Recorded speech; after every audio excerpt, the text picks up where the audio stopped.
the best time to plant a tree is 20 years ago, like they say, but the second best time is now. Start now. You know, I don't care if it's January 12th. Make January 12th the day that changes your life.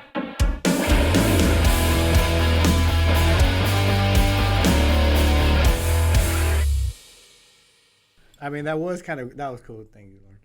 I think that was pretty cool. I think that I had a chance to shine, and you were trying to kill my shine, and they kept on cutting you off. Because I did win in a horse basketball game. You won in a game called Gym.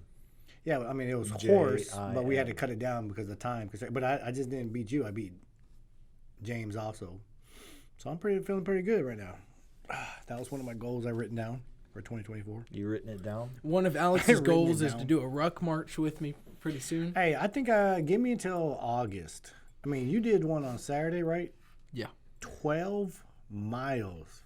That's every time I realize how far away from where I live to downtown, that's 12 miles, and that's a good 25-minute drive. That's far. That's far. You can make it, though. And when you look on, like, the map, that's as the crow flies. That's not, like, taking roads. Because that actually is. Man, I'm telling you, I definitely need to do something. I think there's something that's trying to channel me or something to become the chosen one. I think this is it. I think that came from Michael's computer. I think it's my moment to be the one. But, so yeah, the ruck marches, I promise you could do 12 miles. Now, are you going to do it within a good time is a different conversation, because when you're running with weight on your back versus walking, like, basically anybody can walk the 12 miles, and that's difficult. You know, you'll be very sore and your feet will hurt and you'll have some blisters and all of that, but you can push through and get the 12 miles for sure. What's been the biggest challenge is getting the time down. And oh my goodness, do I feel it a couple days after. Well, I mean, that was one of my actually fitness goals, was to be a little bit more active as opposed to just lifting, either playing basketball, bike riding more. During COVID, I used to bike ride all the time and then really just got lazy. But, I mean, I think that would be a nice little challenge I could shoot for. But, I mean, your time was ridiculous. I mean, you finished in the top 5, didn't you, in your group? Yeah. I finished the 12 miles in 2 hours and 25 minutes. So it was like a 13-minute pace or something. I was, you know, light jogging most of it. But it's funny you say bike riding, because my platoon sergeant actually just told me to start riding a bike instead of running, because the Army's caused so many knee problems for me already. Right. If anybody at the VA is listening, just make a note of that. But yeah, my knees bother me bad, and it hurts to run or get some too much injections. And he said, dude, you need to start cycling. Like, that'll keep up your endurance, but the rucking, the running, whatever, all of that's hard on your knees. And so I think I'm going to incorporate more of that. No, I definitely, because during COVID, I rode every weekend, and I averaged probably 10 to 15 miles. Excuse me, especially with the amount of trails in this area, and I could definitely tell how my conditioning improved, and even through how it carried into my workouts. I think, you know, and there's some studies behind it that my lifting did not have a lot of carryover to the bike riding, but my bike riding had carryover to my lifting, just my endurance and being able to take shorter rest periods, and especially with my knees, my back, that I'm feeling a lot better. So, well, even like you think about a powerlifting meet, those are quote unquote 1 rep maxes, right? So you wouldn't think you need endurance, but when you do 3 lifts of bench, then you go and you do 3 big lifts on deadlift, then you go and you do 3. I mean, by your second exercise already, you're feeling it. And then by the time you leave there, oh my goodness, your body's just like obliterated. Yeah. So even for heavy weightlifting, there's times when the endurance is important. Not to mention your heart, you know, a pretty important muscle to work out. I say we set an actual calendar to date that we go bike riding, and then we do a ruck. Do you have enough bikes for all of us? Actually, I do. 4? I have 4, yeah. And they're legit, like mountain bikes. Like tandem bikes where I can ride with you? Like, no, I have the one where there's the little seat on the side. Can you pull me in a little carriage? Yeah, I was about to say, I have the one with the little seat where I'll just sit there and cheer you on as you go. But I like to go like to the actual trails where you're actually like the ramps and coming off the bridge. For some reason, that's like really exciting to me. I mean, I consider myself a human crash dummy. I've crashed quite a bit of times, but I love that adrenaline. We should do that and bring like a GoPro and then like just go bike the trails in Kingwood. Well, do an entire podcast on bikes. Yeah, having our conversations while riding. We can we have like little mics attached to each other or something where we can just communicate? I'm telling you, that would actually be it'll be fun. So that's gonna be our. Might be nauseating for our audience, but do you know how to ride a bike? Dude, if we did I'm being for real. I don't know if you. There's people who do not know how to ride a bike. You'll be surprised. I'm just asking you if you know how to ride a bike. I know you know how to hoop, and you know how to be cool. I'm just asking if you know how to ride a bike. That's all I'm asking. Yes. Oh, I forgot. We need a facial expression translator. Yeah, Michael looks disgusted. Yeah, but there's also a difference between riding a bike just out on the concrete and actually going on trails. Are you comfortable with like big jumps? You know. Yes. Okay, I just want to make sure. So I just wanted to let you know. So growing up, that's what we did.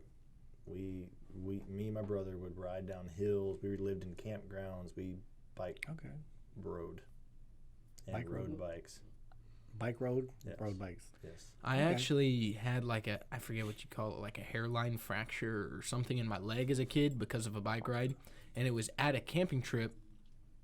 My friends wanted to go down this like trail, and I was like, sure. So we all load up, and then they chicken out, and they just walk. They were like, no, I'm not going to do it, because there were all these roots coming up, and it was a bumpy ride, and it was real steep.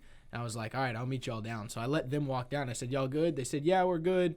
They were around a corner, so I start going, and it's the whole way. I hit one. I got air. I came back down, and as soon as I thought, whew, I landed that, boom, I hit another one, did like a double flip, and I landed with my leg like caught in the bike. Yeah, and, that's the exciting part. Yeah, I was hurt for a while. But when you had mentioned about having 4 bikes, I got it. Maybe I should keep that as secret, because I won't tell you which bike it is. It's now on the internet. Well, one of the bikes. So I took the kids and the wife out. It was about 3 weeks ago. So we went to go ride these trails up north, and none of it's concrete. There's actual terrain, and there's probably maybe a 5 to 7 yard decline, or there's some water and some bridges. So I went down first to see how it is, and I would always yell out to instruct them, when you're coming down, hit your left, hit your right, just to avoid some of the kind of the rocks and stuff. So I went first, and then my daughter came after me, but she went flying, and I was like, brake, brake, brake, and then boom, she literally runs back into, because I'm kind of turned back.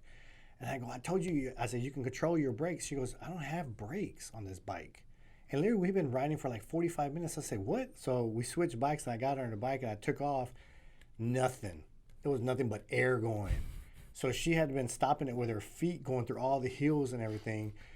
And then I was like, oh, of course I got terrified. And I was like, no. I said, you should have, why didn't you say anything? She was like, well, I figured that, I'd make it last. She goes, I'll just use my feet. I looked down in her shoes, and I was like, oh my God. Like the whole front part of her Converse were just all just like scraped up with mud and everything. So then my wife goes, oh, well, babe, are you going to switch bikes with her? Heck no, I'm about to switch no bikes with her. She's been doing fine for the last 45 minutes. I said, we'll be fine. So we rode, because we had to get back to our car, and it was another, 20 minutes. But she rode. So one of those bikes doesn't have brakes. So we're going to do eeny, meeny, miny, mo. So I'll bring 4 bikes for us to go ride. Wait, okay, so you hit the trigger, and it just wasn't... It was just air. It was just pumping air. It was not doing... The brakes were not working. There's no brakes on the bike. That may just be a mechanical issue that you can tighten some screws down. Yeah, I figured that, Mike. Yeah, let me just pull out my screwdriver while I'm there on the middle of a trail and fix it. No, you can go back to the house and fix it, or for the rest of your life you're going to assume you have no brakes on the bike but continue to use the bike. I don't know which bike doesn't have brakes, but when we go bike riding, it is what it is. He's like, that's yours, Michael. Yeah, that's fine. I'll bring my toolbox. But yeah, after the first 2 minutes, you realize you don't have brakes. Everybody stop. Oh, Mike, we done took the fun out of what we're doing. But no, if you can fix it, then that'd be great. Also, my brother actually fractured his skull riding a bike as a kid, so that kind of scarred us. But we went to this retreat. Nobody wears helmets. Nobody wears helmets. Yeah, of course not. It was like this retreat where a lot of like churches and stuff went, and my parents knew the owners. And so we would go occasionally and rent like this little cabin just for the weekend or whatever out on this resort. not resort. That's not even the right word. Camp, basically. And so anyway, we went out there. We took a couple bikes, and me and my brother wanted to go riding. There was this like church on top of a hill and a really steep, decline. Good grief, dude. I'm really struggling with this story. So we get to the top. My little sister goes ahead of us, and my brother goes, okay, yeah, I'll go first. I want to test it out. So he starts to fly down while my sister walks in the middle of this driveway. So he's yelling at her, hey, get out of the way, get out of the way. She's not moving. She's oblivious. So he skirts out of the way of her, hits a curb, flips off the bike, and there's a big old boulder. Smashes his head against the boulder and hits the ground. So I ride down, look at him. I'm like, yeah, he's fine. And I kept riding. So I ride down the hill. My little sister's like screaming at me to come back. So I come back up. I look at him. I'm like, nah, he's definitely faking it. And I rode. Well, my dad and my mom had my other little sister at a park. She was like 2 at the time.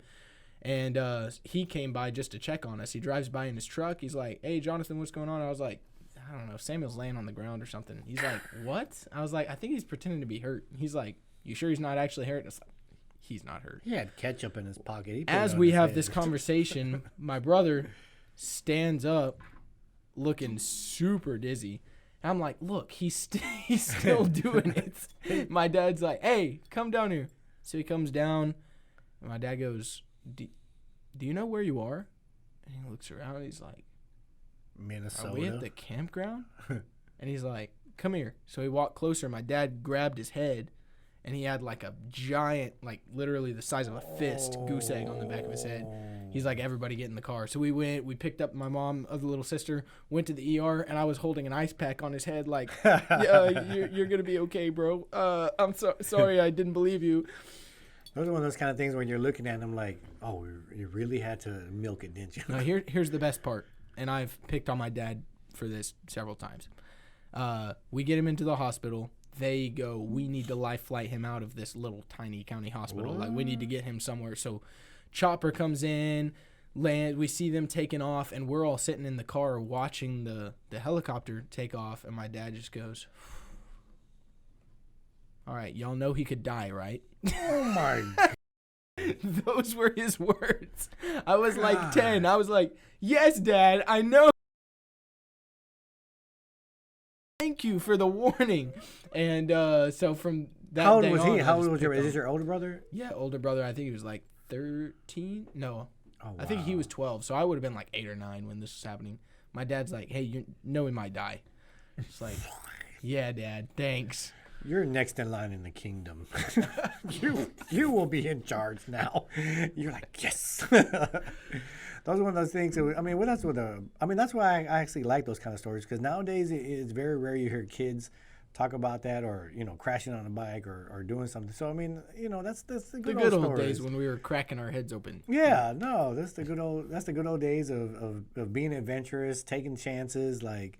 Because probably, first of all, going down, it was What's probably the worst be that dangerous. could happen? He dies? He has a story to, well, you have a story to tell for the rest of your life. And then when he dies, you can have a celebration of life. Well, for a couple years after that, we were the nerds that wore helmets. Not even a couple years, couple months. We were the nerds who wore helmets, and then eventually we were like, you know what? If we die, we die. I'm not doing this anymore. I know. Since when I became an avid bike rider in 2020, I used to take my bike to get it serviced, and the guy was like, "You sure we got helmets on sale?" But he was giving me one of those kind of looks like, "We have helmets for you," and then he would look at my ears, look at my head, look at my ears, look at my head, and I'm like, the helmet's not even gonna go over my ears. Hold on, I need to translate for the Spotify listeners. Spotify. Alex has Mickey Mouse ears. Yeah. Dumbo ears. That's fine.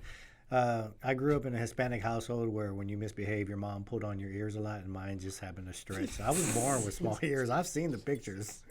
I just was disciplined a lot.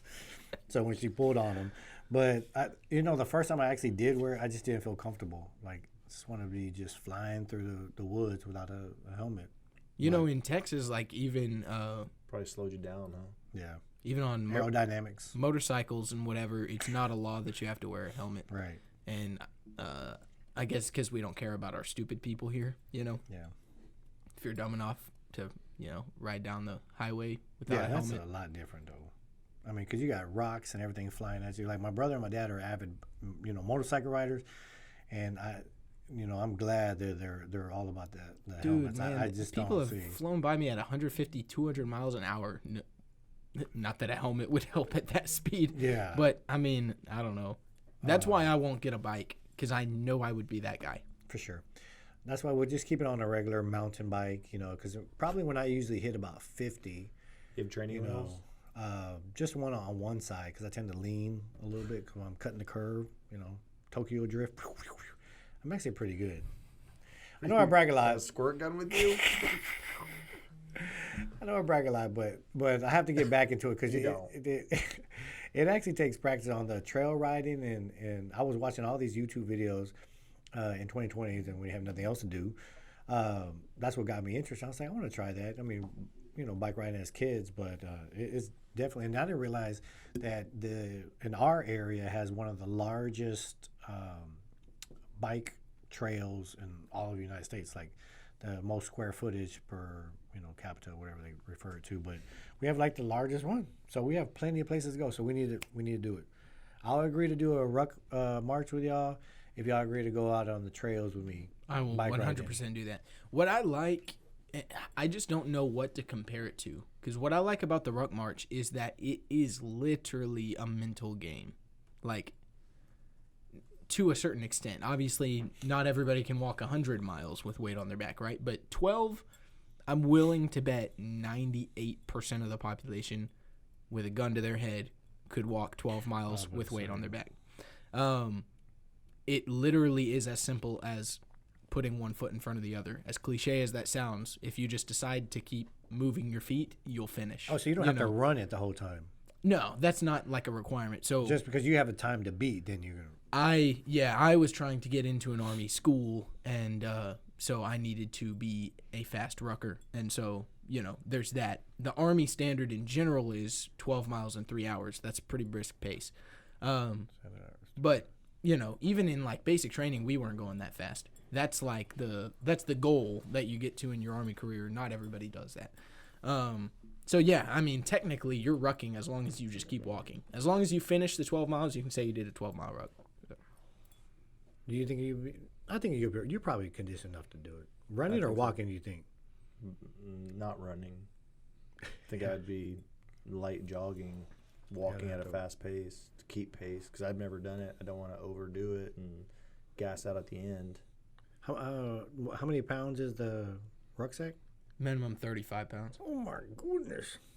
That's a lot. Well, and that's the other thing is there's people who you'll talk to, they say, I did a ruck this morning, and you look at what they did, they had a weighted vest on. Yeah. Respect, that's still good training, but that's not a ruck march, because the thing is when you have a rucksack on and the weight is pulling back on you, right. Each step you take, the weight is ripping you backwards. Yeah. So it's just a different type of.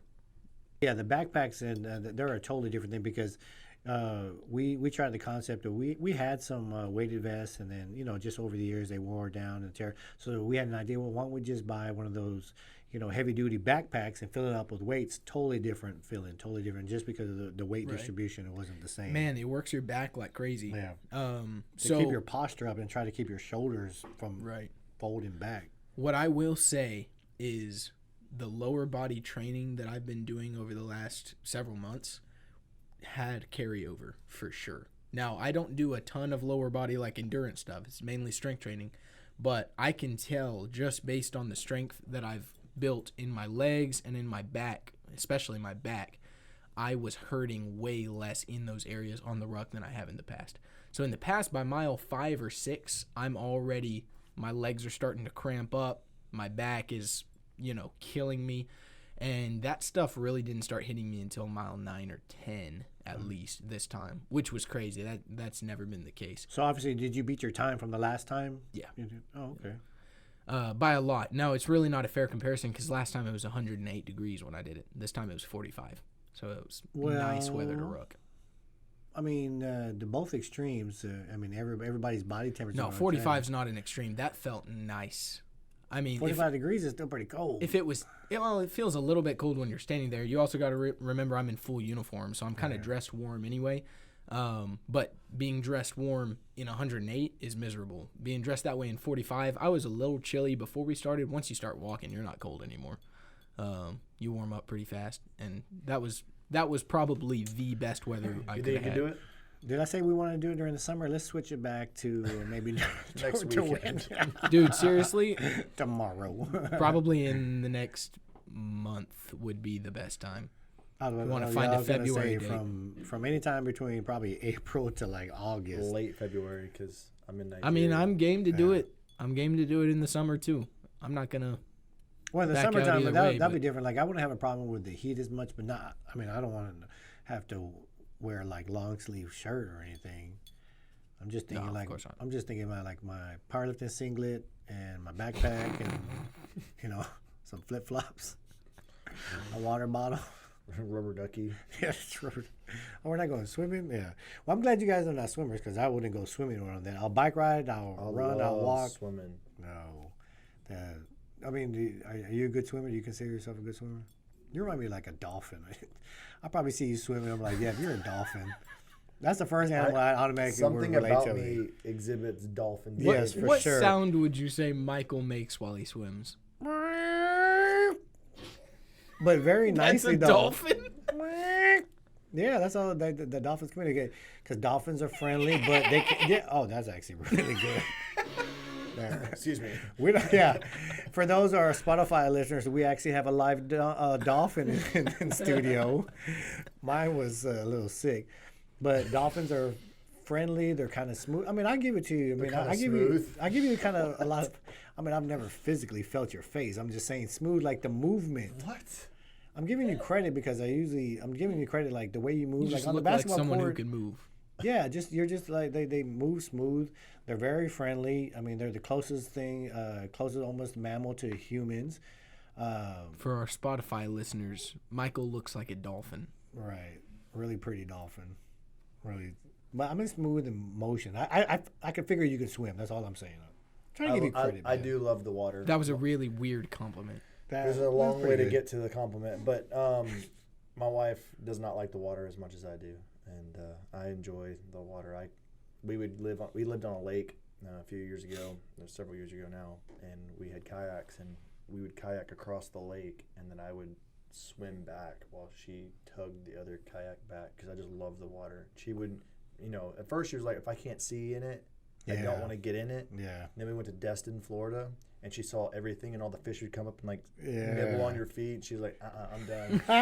So she don't like water, but I love water. If I could grow gills, I would. No, I mean I love when I just can't swim. As long as there's different definitions of swimming. Think your ears with buoyancy would kind of keep you up. They're not going to keep me. I'm going under. Can you turn them up like bowls and they kind of float like boats? Or the other way, like pockets of air just keeping you afloat. Well, the crazy thing is, so being that you mentioned it, wasn't the first time I've heard this. So a couple of the guys from the gym a few years ago, they take me wakeboarding. So I've never been wakeboarding before. We go, down over there and you guys out, yeah. So they take me wakeboarding, and I'm out there and I'm about to go.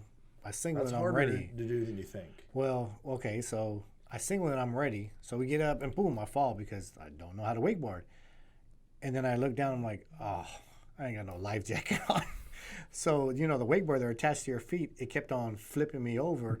And they kept on, the people on the boat were yelling out, lay face down. But I was thinking, in my head, while I was literally about to drown and die right there, was thinking, they have the nerve to make fun of me. They think that I'm going to flip on my face and I'm going to float because my ears are going to be like laid out on top of the water. And I was mad, so I kept on flipping back over on my back, but I kept on sinking the the boots or whatever, were bringing me in. So one of our guys actually, he jumped out, he swam over and he gave me a life jacket. He goes, we told you to flip over so the thing will float for you. I go, oh, I thought you were telling me that you were making fun of me because y'all thought that my ears were going to keep me floating. He was like, no. And he swam back to the boat, and I put my life jacket on. I was like, I love you. Thank you for saving my life. So Point is, that's not the first time I've heard that. It doesn't help. It doesn't help. I mean, we're always making fun of your ears, but we never going to mention that nose. Because, I mean, I did see you doing the backstroke one time, and somebody yelled shark. For our Spotify listeners. Oh, I was about to say, I literally was going to say something, but we would definitely have been canceled. Yeah, it's been broke a few times. Okay, well, we can add swimming to the list then. Not wakeboarding, swimming. I'd wakeboard. Do you know how to wakeboard? I have attempted it several times and been successful several times, but it's not something it's not something I constantly can go out and practice because I don't have a boat, right? And then if I do have a boat, I need someone who knows how to drive the boat. Oh, I got that. That's easy. I don't have a boat, but I can get a boat. I can drive a boat. Okay. But anyways, it's a lot of core strength. And I mean, you think of balance. I thought I had balance, but yeah, there's a lot more technique to it. Yeah, there is. Because after I fell off the boat and they left me there to drown, my buddy's 4-year-old kid went out there and was like, "Phew," and hitting the waves and flipping. Well, your driver matters too, because I've had some drivers that were like, they rip the boat out of or like the handle out of your hands because they're taking off so fast that it's not, Yeah, it wasn't my more. It has to be like a gradual where you can. I've never gone wakeboarding. That does sound fun, though. It's fun. It just hurts a lot whenever you smack that water. I mean, it's not fun. And that actually was the first time I had ever been on I guess you can say, private boat or small boat. Mm-hmm. So, of course, about 20 minutes into it, I was like, "Hey, got a restroom on here?" And he's like, "Oh yeah, just jump on the other side." I was like, "Jump on the other side of what?" He goes, "Just jump out of the boat." No, I couldn't do it, but I mean, you can pee in a Gatorade bottle and drink it, but you can't.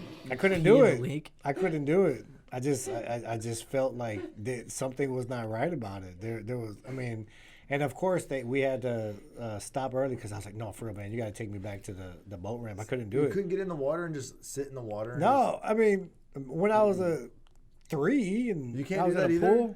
No. See, it's all the pressure. Yeah. So are y'all like one of those that's like, okay, you and another guy walk up to 2 separate urinals next to each other. Well, okay, I want to say what this is. And what? it's like really quiet, and it's like you stand there awkwardly. You know you need to go, but you won't go because it's quiet, and you know he needs to go, and no one's going, and you're just standing there in this awkward silence. Are y'all those type of people? Yeah, because I'm usually just kind of I'll dab them up. But you mind if I share the same urinal with you, buddy? I just let it go. I'm fine. Yeah. But you can't pee off a boat. Off of a boat? Yeah, I've done it before. You can't get in the water and pee. I'll weird. push hard and like nothing comes out. That's counts that you're constipated. That's different. But when I jumped over the side, and I was like, but that urge was there. I don't know, man. Maybe I need more experience in the water, but I couldn't do it. So you can't swim. No. You can't play basketball. What? How did the basketball came in? I just beat y'all earlier, but okay. You beat us in gym. Well, that's the same as horse. But okay, no, it's not the same because it was a longer game in horse than I would have beat you. I'm pretty sure not because I only had 1 letter and you already had 3. So statistically, I was already going to win anyways. No. Now you beat me in a swim race. I mean, that's now look. Like, if I get jumped out in the middle of the water, I know how to doggy paddle for a little while, but I don't. I wouldn't know how to swim back to shore. There's a little chihuahua. Yeah. I don't know if I could doggy paddle. I could probably doggy paddle for maybe about 30 seconds, and I'm definitely going under. And then all I could think about was like, oh my God, I don't even know what's wrong because I'm terrified of fish. So I was scared. So I can swim, just not for that long.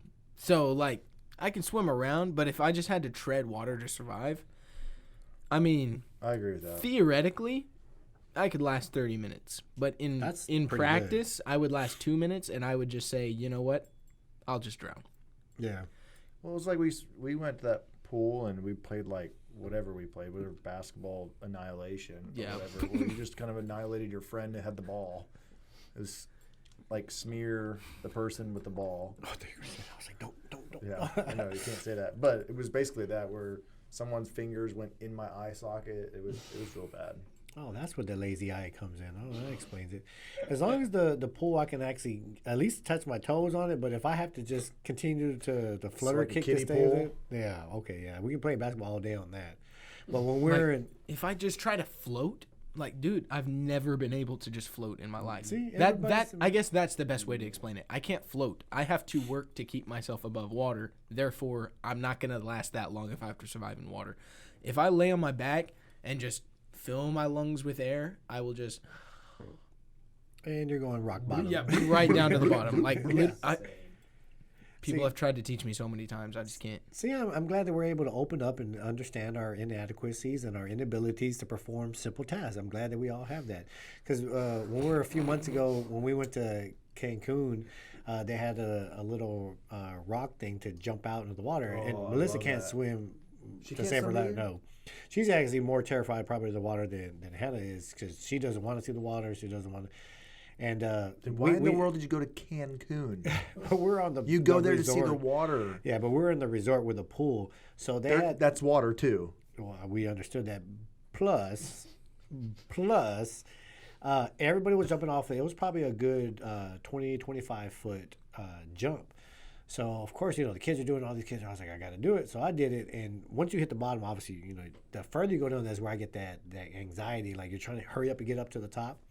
So I look up and she's up there. And I was like, no. And she was like, catch me. And she jumps. Well, I swim over there because I was trying to hold on the edge. I swim over there. Nope, both of us go. Bloop, bloop, bloop, bloop, bloop, bloop. We both come up. We're just spitting water in each other's face because we're like. Well, then she starts getting excited. So she starts grabbing on my shoulders. And I'm like, one of us has to take care of the kids. Bye, babe. And I started kind of like pushing her away, but I was trying to push her toward the edge of the rock. Right. But she wouldn't let go of me. And I was like, babe. And then we swam to her, and I was like, you good? You good? And she was like, I thought you know how to swim. I said, no, I know how to swim. I don't know how to save lives in the water. I was like, that is a totally different thing. When you have somebody who doesn't know how to swim, it's giving me my anxiety just thinking about it. Because the kids were over there in the corner like, Anxiety. I got a lot of anxiety on that night. Then I had to hear it for like a few days after. She's like, you always said you can swim. I said, I know how to swim. I don't know I'm not a lifeguard. My brother was a lifeguard. I was not a lifeguard. I don't know how to swim. Like, would you feel comfortable enough? I mean, you probably, yeah, I never would. mind. Yeah. James? No? Yeah, he probably would too. Yeah.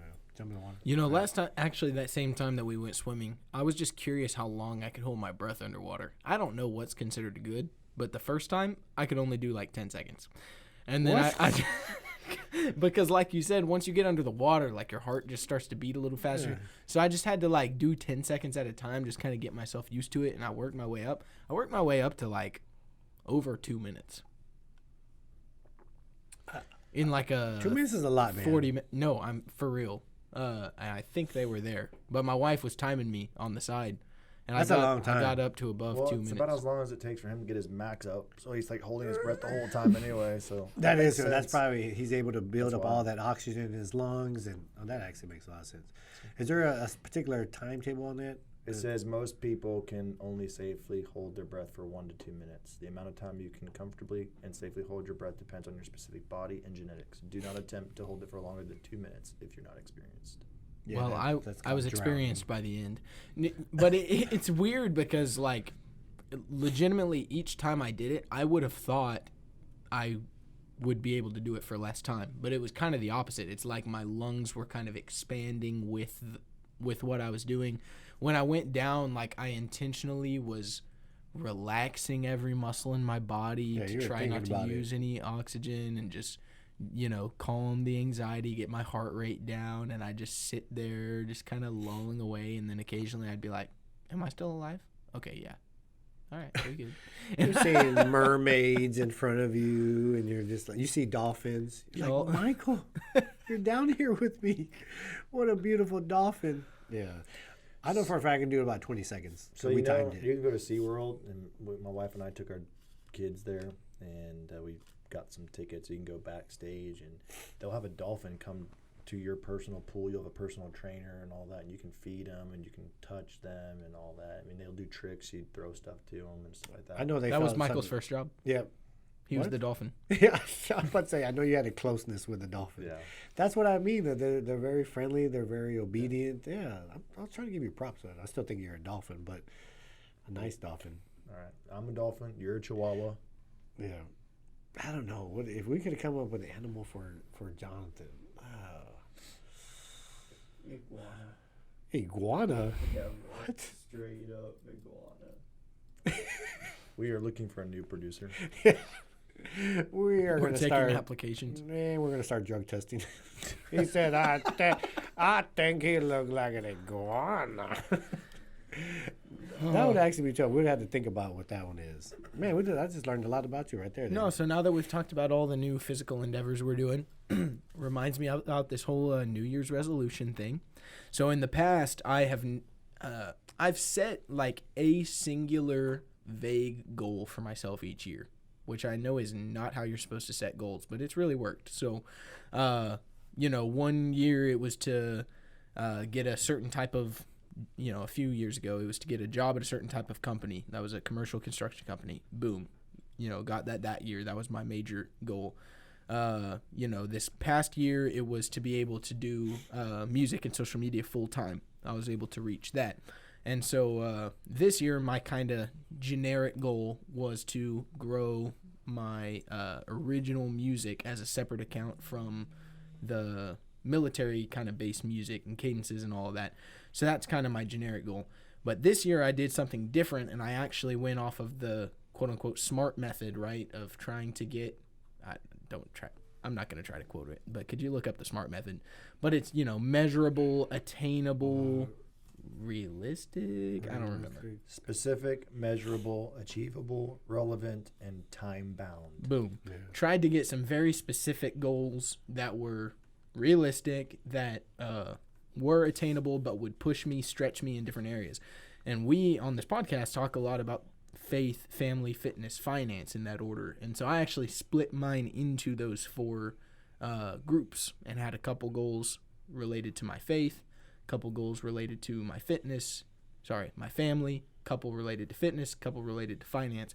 Tried to keep it pretty condensed because I do find that specificity is important. So I sent that to this group, and Alex said he was going to show up to the podcast today with his list based off of the 4 F's, and so I'm looking forward to I did my homework.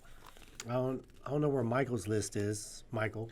So it is interesting. I'm not one to sit here and say I'm not one for traditions, or I'm not one for setting unrealistic goals or expectations or whatever, but I'm really not.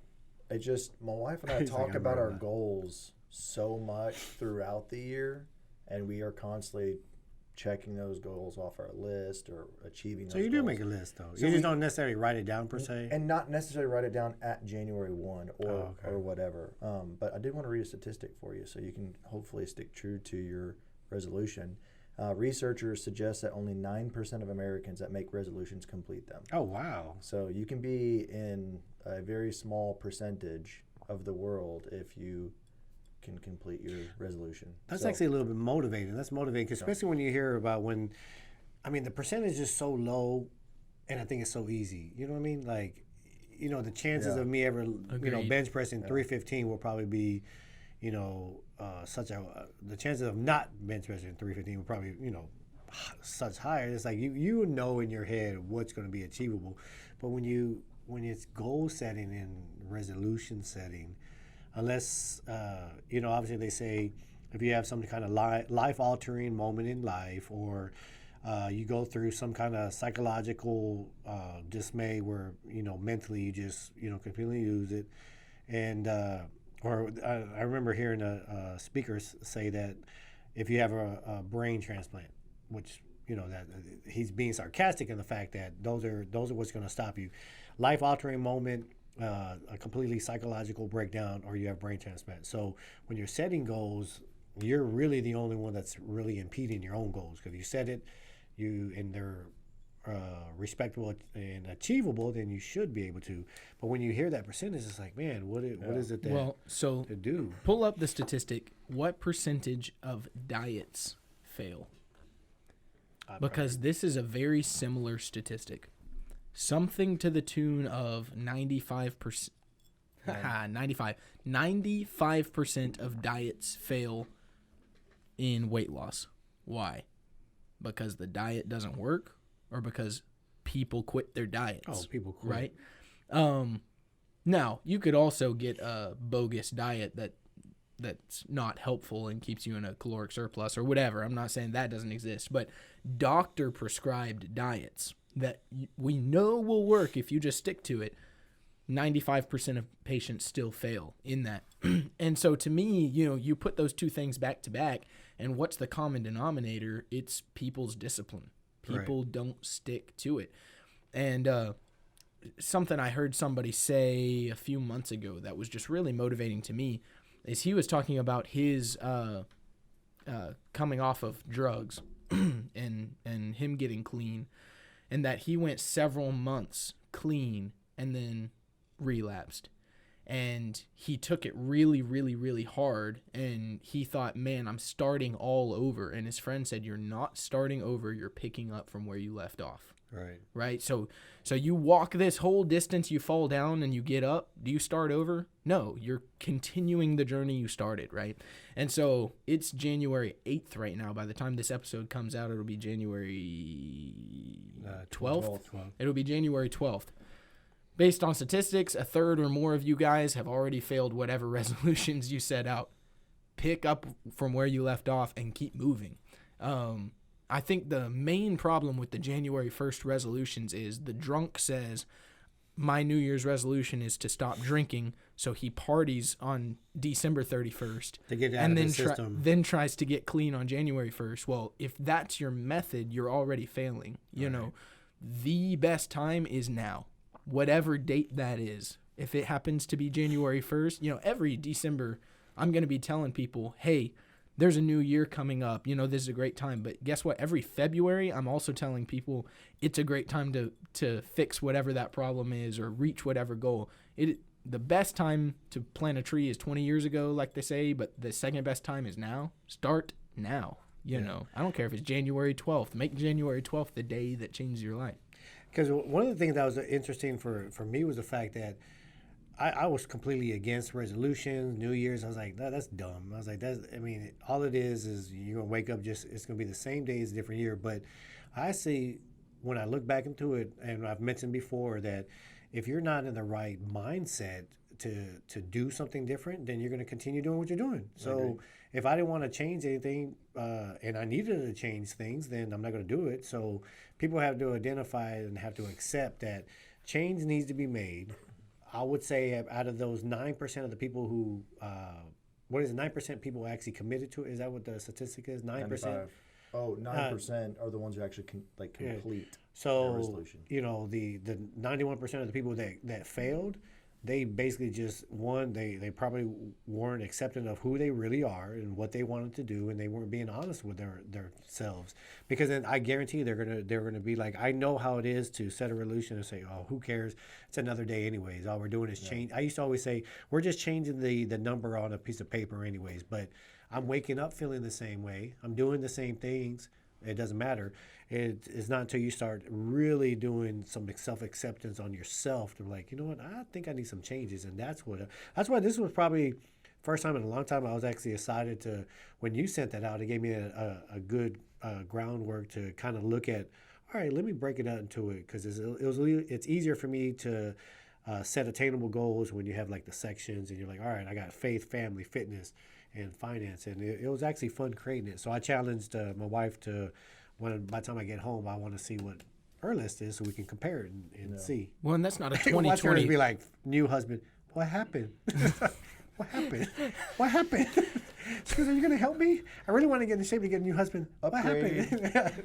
Well, and that's not a 2024 thing, right? That's just a life thing. Now, again, January 1st, birthdays, whatever date like is significant in somebody's mind, sometimes that really helps someone to go, that is the day. So by my next birthday, I will have been a year clean.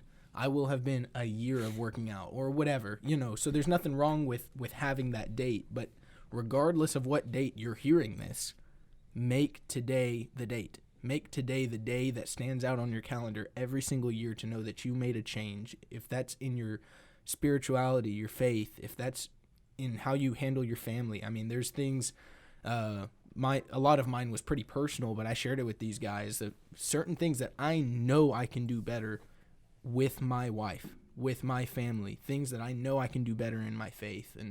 And some of them are really simple things that I shouldn't have to be working on, but I do. And so I'm going to start with those very simple things. And if I can be consistent for 365 days with those very basic items, a lot in my life will improve. And then I can build upon that. Next year's list that I send you guys hopefully is a lot deeper than some of that surface level goal setting. And to add on top of that, I'm just not one who sets goals at the start of the year.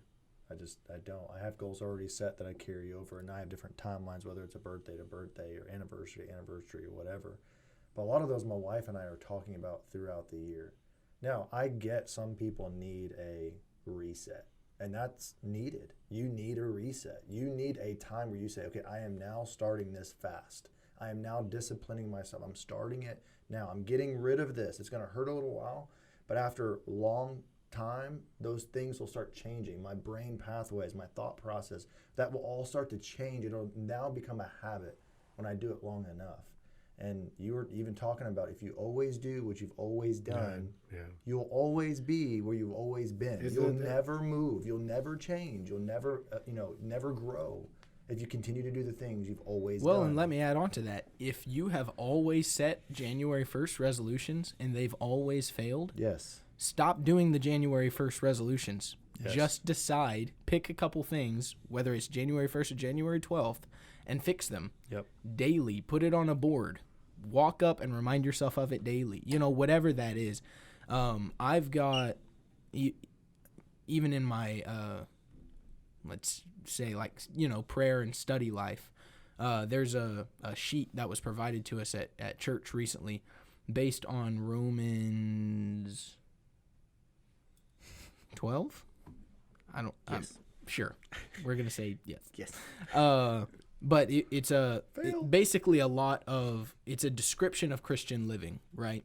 And one of our pastors took that and he broke it up into all these sections and said, I want you to take this list home and just rate yourself. Don't share it with anybody else. You don't have to turn it into me or anything like that. But just say, on a scale from 1 to 10, how am I doing in loving people in sincerity? How am I doing in hating what is evil? How am I doing in loving that which is good? Ooh, Romans 12, got it. But just rate yourself in all of those things. I'm losing it right now as to what all of those items were.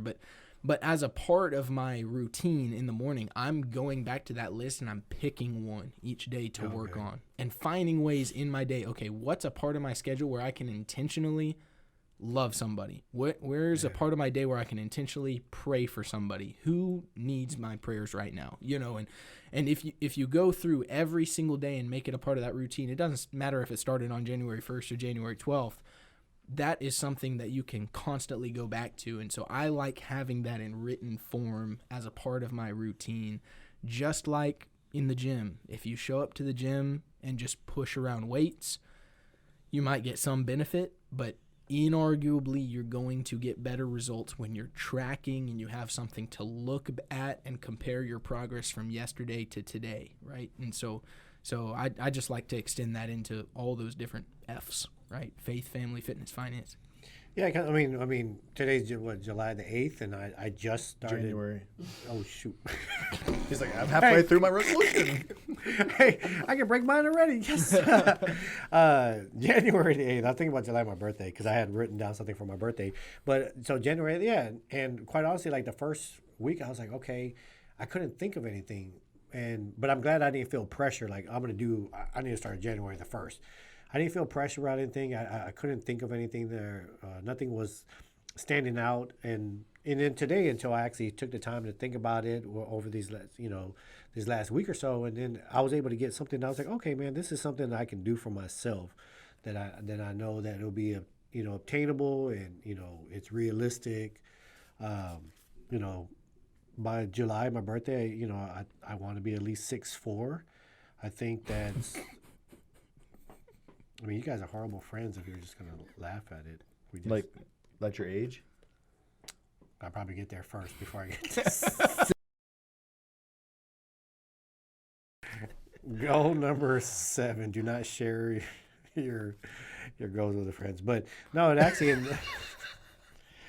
I'm actually going to keep this piece of paper. I'm going to promise myself to carry it with me because one time in 2020, it was like during the middle of the summer. I think I was about to lose it because that's when we were supposed to open up again. They're like, no, we're going to stay shut. And I think at that point I was like, oh, I just had this a lot of anger outbursts. I was just mad at everybody. I was angry. And I wrote on a piece of paper, you will not get mad at anyone until, and I remember I wrote July the 26th. And I just wrote it on a stick and I put it in my pocket. And I'm very competitive, so it was something that challenged myself because I was, I will challenge you to challenge me to challenge myself. But I wrote it down on a piece of paper, and every time I was going to have my outburst, I read it and was like, oh. And then it wasn't the fact that, I mean, it may be bad, but on July 26th, he was just screaming at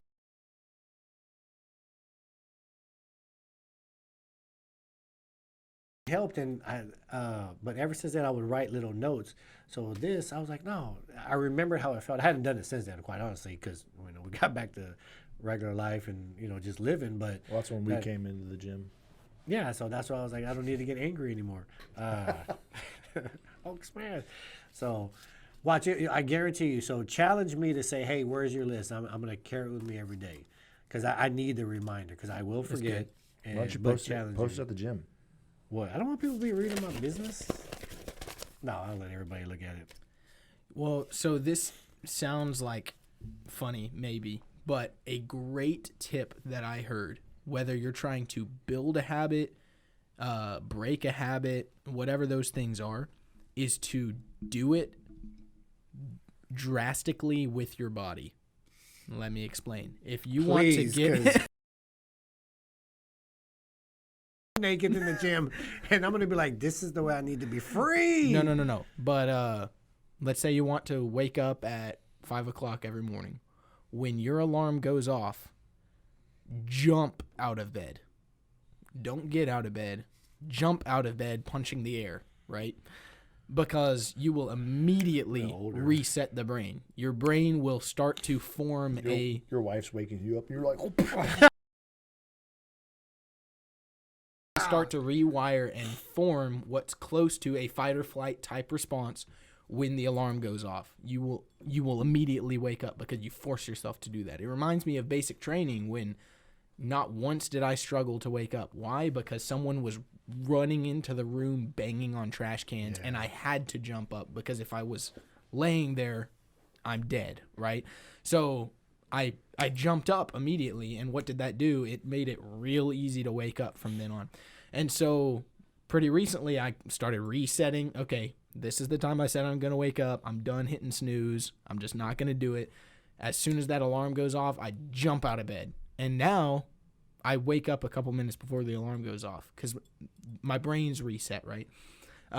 Let's say I'm trying to get off of caffeine, which I've done several times. When I do that, what do? Every time I even think about getting caffeine, I literally go, and just keep on going. I literally shake it out of my system and keep moving.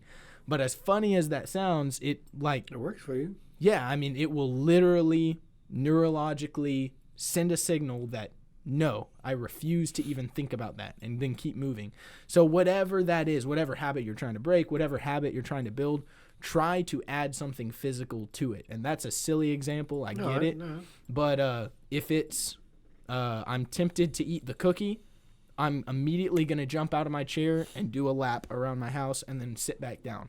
And eat Perfect. a cookie. but you're in the calories. Whatever physical aggression or activity you can attach to that, I'm just telling you from experience, it will really, really, really help. And so I've just started doing that with all of those sorts of things. As soon as I'm tempted to lay in my bed a little longer, I will jump up and yell at myself and then just walk. And all of a sudden I'm awake. That's got to be frightening for your spouse. Yeah, probably. Some earplugs. It'll be all right. Well, I kind of do the same thing. I started taking cold showers since I wake up so early in the morning. And this is going on a month of taking cold shower every day before I come to the gym, and I haven't had to take any pre-workout. That cold shower, it's tough. I mean, I've built up, so I can do probably about a minute and a half of basically just ice cold in the morning. Especially it's been cold, but it's been something it's just kind of it wakes me up.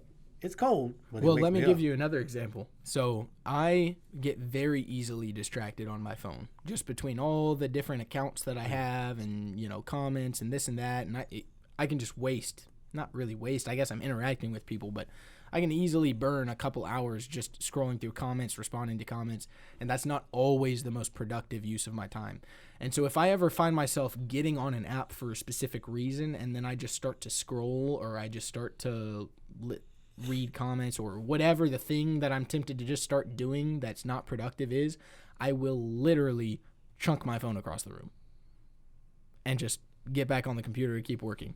I know it sounds ridiculous, but then I will go and I'll pick up my phone later and I'll do what I need to do and I'll set it back down. Stay away from it. As soon as I start to pick it up to do anything other than what I intended to, I will chunk it across the phone. I mean, and so now I'm getting to the point where I'm actually about to buy a separate phone so that I can have phone and text capabilities and put up the social media completely. That's a big step. I mean, it just, whatever you got to do. I read a study recently basically on mental bandwidth. And essentially the theory goes, you only have so much discipline to exercise throughout a day. That's why people binge at nighttime a lot of times, because they've been having to make hard decisions all day long. They're exhausted from having to use self-control and discipline. They want to decompress, right? So then they just start to eat. Well, the same goes for several other issues. People will fight the alcohol all day, and then they get drunk at night, right? Yeah.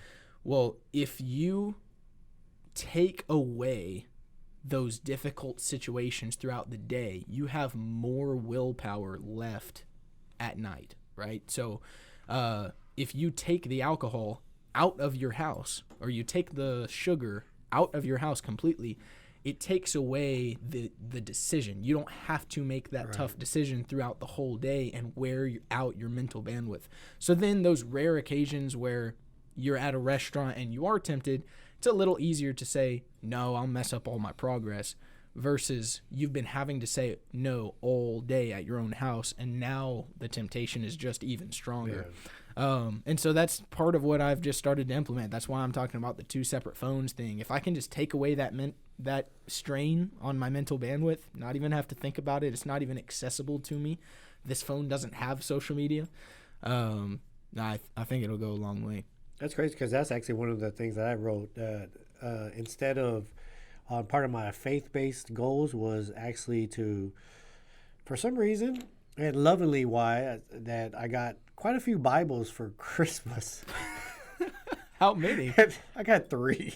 So Michael was the first one. So I now to say it, I love the other 2, but Michael's was it's a very nice Bible, but I got 3 of them. So I'm assuming 3 different people needed for me to understand that I need Jesus in my life. So I thought that was a sign. So I used that as read one of the Bibles that was given to me before I start getting on social media scrolling. So I'm on like day 7, and I mean, come on, I do. I wake up in the morning when I go to the bathroom. I grab my phone. I just scroll through social media. I put the book right there by the bathroom, and I leave my phone plugged in, and I get off of bed. So when I go to the restroom, I'm reading one of the Bibles, and it's interesting. And I've felt really good starting off my day with it. Today was interesting because obviously I can't quote the proverb yet, but it was basically covering an eye for an eye, tooth for a tooth, of how you don't respond to foolish people.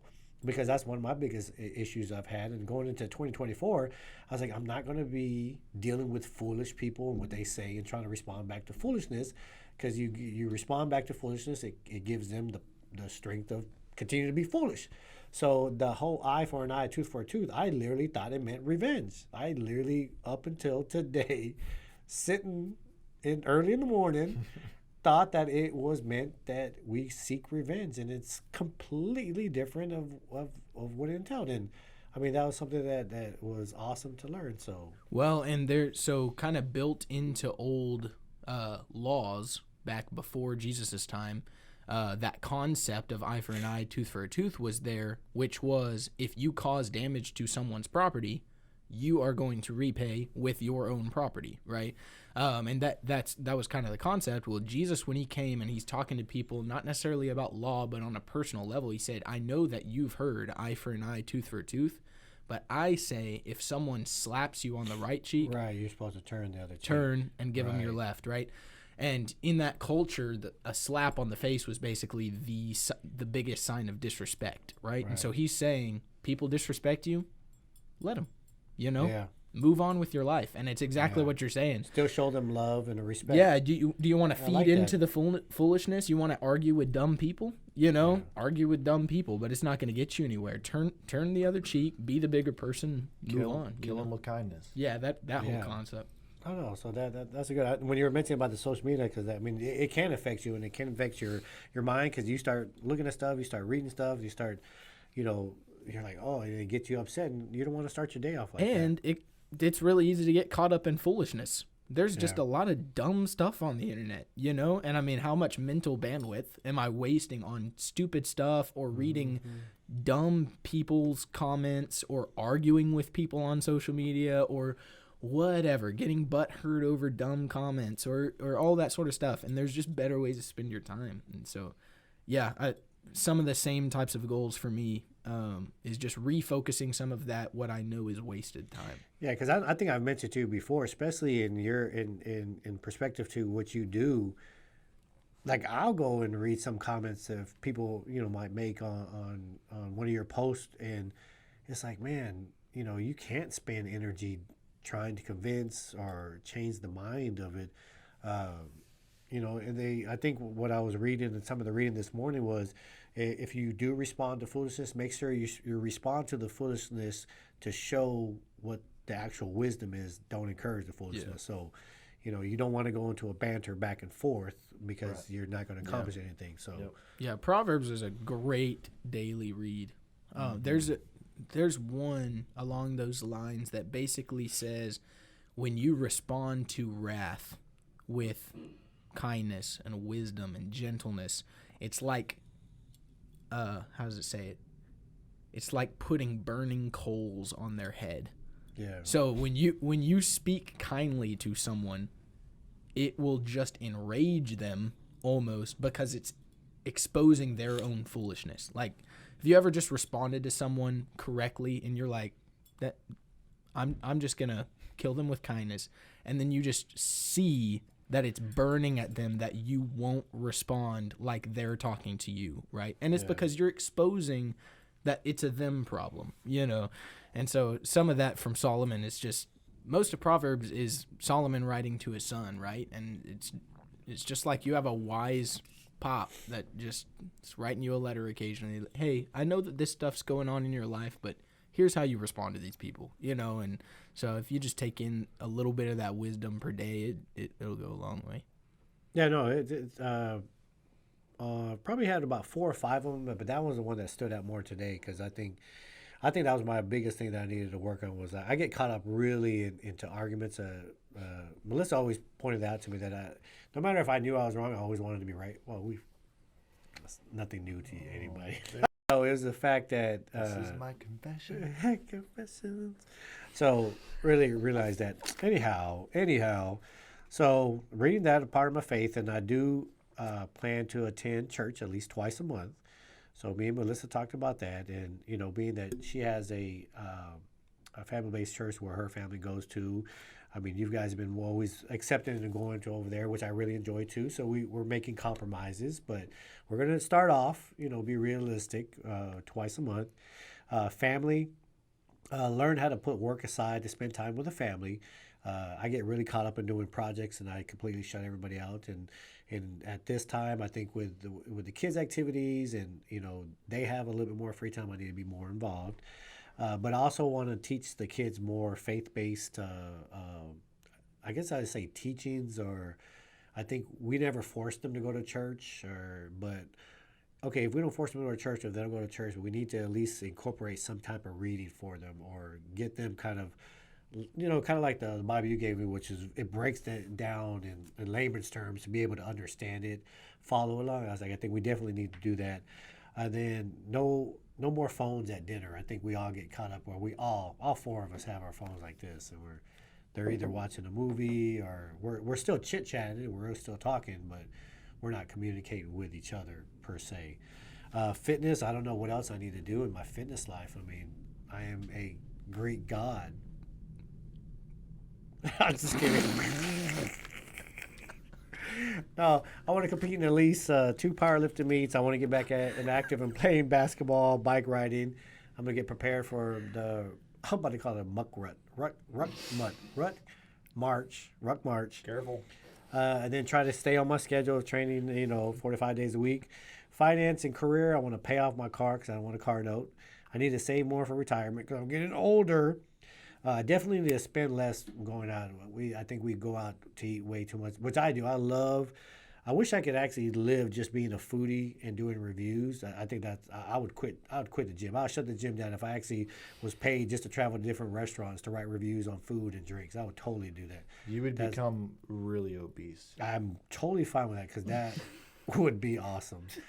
But no, maybe I'd be the one that would actually be in shape and be like, hey, balance. Because I believe in balance, but I love food and I love drinks. So you believe in balance, yet you would quit the gym and go be a food critic. yeah, basically. That sounds very balanced. And then I'll hire James as my producer. That's definitely imbalanced. Because James needs to gain weight, so I would be taking him around to all the good food places, so he doesn't get blown away in the wind. The camera switches to James, and it's like that picture of like the turkey with no feathers. It's just like oh, you're gonna have to turn that laptop in. So, but man. plus I would hang out with James. And then career, coincidentally, I want to reach more of an audience. I want to be able to share more of my experience, my content, dealing with my experience as a trainer and gym owner for the last 15 years. And then toward the end, I'm about to say toward the end of my life. I'm like, toward the end of the year, I want to actually, one of my goals, which I've set in 2021, which I haven't accomplished, I want to teach at a university. I want to be a college professor. I've applied. I haven't been hired yet. But that is definitely one of my goals. I cannot wait to become a college professor. I'm going to be a college professor. I had somebody tell me earlier, like, well, you need to go to college to do that. Spotify listeners, I'm giving them the emoji face when the eyes are slightly slanted. But I know. Cancel. But I have the education in the background. I mean, I have a master's degree, and I can, if a university gives me an opportunity, hopefully somebody out there is listening that knows somebody, I can either teach intro to business, I can teach intro to psychology, I can teach intro to child psychology. I just need a chance. So you don't want to teach kinesiology? Nope. I want to do business or psychology. I don't know. For that is it won't be as challenging to me because I've been doing it for so long and going through my recertifications. Like I think it'll kind of light a fire in me to be able to go back to learn what I actually enjoy, but I forgot a lot of the information. But if I have a chance to, I'll be able to prepare for it. That is a goal of mine, that when I get old, kind of like you are, that I go and teach a college class. For real? It would be. Oh man, It would be in construction though. Like I had a professor in construction that was like, he's the one who sold construction management to me, and he didn't do it directly. He did it indirectly to a group of 200 kids, and I was just like, construction methods 101 or whatever it was, and he just made the class fun, and it made me understand construction, and I was just like, this is what I want to do for the rest of my life, and I just felt like he took someone who was like, let me try this, and is like really sold the product, and just he made it really enjoyable. And then you feel you can do that to someone else? I feel like I could hopefully do that to someone else. Well, I heard somebody break down career into basically 3 phases, which is like your apprenticeship phase, where you're just trying to learn from the people who've done it a long time, and then you've got that span between 30 and 50 or whatever, where you're cruising through a career, still learning, but you're really mastering the craft. And then you hit that final stride, which is your basically your main goal should be teaching the next generation, right? Because you've kind of done your career. Yeah, you're going to keep doing it, but it's easy to you now. And you can take the time to kind of take the new guys under your wing and start to teach them. And I think back to, companies I've worked at, and I see that in in bosses that I've had and managers that I've had and whatever, in that, you know, all of those really long conversations that stemmed from one simple question that I asked, I can tell it's because they know they're at the end of their career. They're trying to pass on the knowledge so that that 30 years of experience that they have can be condensed down into some basic lessons for me to give me a head start or whatever, you know. And yeah, that's a pretty cool concept to get to the end of a career. And yeah, you may still be working it, but again, it's easy to you at that point. You've been doing it for years. You've got systems in place, and you can start to pass some of that on. It's not work. It's not a paycheck. You're doing it because you enjoy doing that. Yeah, I mean, cause that's, like I said, that's just something that I feel that it's inside of me that goes along with my coaching and, you know, my training, is that now I want to take it to the classroom setting. My long term is wouldn't mind being a coach inside either basketball or football, but I'm not sure if I'll do a high school level. College would be too hard. I mean, you have to have years experience. So I thought about that. And at this league that my daughter is in, you know, once you get up into like 2nd, 3rd, 4th, 5th, 6th, 7th grade, they literally will take stats, and then next year you will draft kids based on their statistics. That's and awesome. They'll have your coaches, and you'll look at it, you'll just have a draft, and coaches will just draft these kids. That's Whatever. awesome. I'm like, wow, that's actually intriguing, you know. And these 6th grade boys they're pretty good. Yeah, no, they are. But you should do it. I don't know. I mean, it's time consuming, but what you get, the reward you get out of it, the commitment you make, it's not going to be year round. Yeah. I mean, it's something that, I mean, you have you love basketball, you ref basketball. I mean, just carry the coaching. You don't know. You might spark a fire in you that, like, you know what, this is what I want to do. You never know. Well, you know, it's not always realistic, but generally I try not to say no to things that I know would be great experiences just because of schedule, if I can help it. Because things like that, I mean, 30 years from now are going to be really fun memories and whatever, that if you can make it work in a schedule now are so worth it, you know, because work can be fun, but are you going to be sitting around a dinner table telling work stories 30 years from now, or would you rather have the funny basketball stories and the you know, those kind of side passions that you've got, you know? And if you can find a way to balance it, you can find a way to balance it. So I think that's what I'm going to focus on. But I thank you, Jonathan, for when you first initiated that list and you sent it. It kind of gave me it would have been funny if I read exactly what you were saying. You're like, did you think of that? Yes. Nah. But it gave me a good foundation to kind of start in and get the ideas, and it really put your brain to work. You kind of break the monotony of, I did not want to go into this year doing the same thing that I've been doing. Not to say that it's bad or wrong, but I was like, I needed to find something else. I needed to find being better. Yeah, that's it. Whatever that is, work on being better. That's why I won earlier. Who? Kobe. So you're carrying that list all year. That will I'll be. You can ask me. I'll have it when I'm at the gym, when I'm working out. You're like, "Where's my list?" I'll be in the middle of a squat. I'll be like, "Raw," and I'll pull it out. Everything. You know that'll never happen again, right? What? When I beat you earlier, Kobe. Oh, I can't wait to go home and tell the kids. I beat Michael and James. It's like well, you didn't beat me. Well, Jonathan, I've seen you shoot around, so that's it. I got to go to the bathroom. Good stuff.